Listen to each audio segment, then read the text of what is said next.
Hi there, my name is Ethan McFadgen, and this is my personal finance video submission number 4.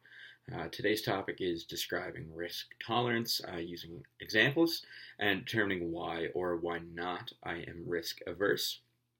So firstly, I'm going to talk about what is risk tolerance. So risk tolerance measures the degree to which an investor will accept risk for a better return.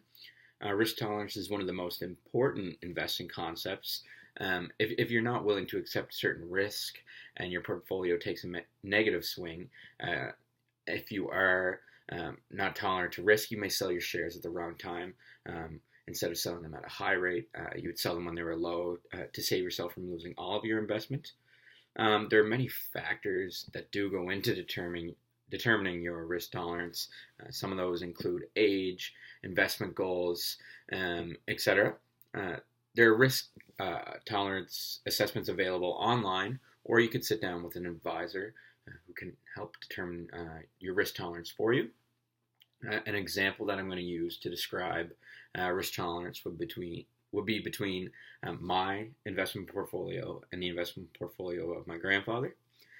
So my investment portfolio would be subject to a lot more risk, I believe, than my grandfather's, mainly due to our age and investment goals.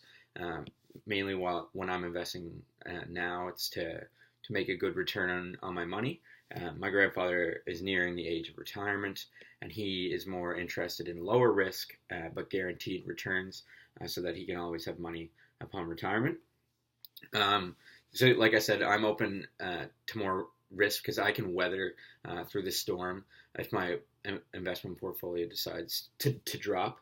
Whereas, like I mentioned, my grandfather, close to retirement, is more interested in something that can guarantee him a return, whether or not that return is low or high. He would prefer something that with low risk and a guaranteed return.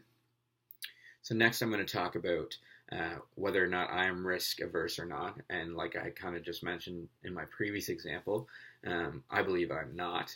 So being risk averse is someone who avoids risk and takes a guaranteed low return due to this preference. I see myself as a risk taker and not risk averse. One example as to why I believe I'm a risk taker, a couple years ago, I invested a few $100s in Bitcoin when it was kind of at its low point. It was a very risky investment as nobody truly knew the future of Bitcoin or what even Bitcoin was. Luckily for myself, it took a nice spike and I was able to sell it before it crashed hard. Currently in my investment portfolio, I have a small amount still invested in Bitcoin, waiting for another spike. But that is my only real risky investment that I personally have at the moment. But I do find myself more of a risk taker than risk adverse. So this is my fourth and final personal finance video submission of the year. Thank you for listening to all my videos. I hope you enjoyed them all.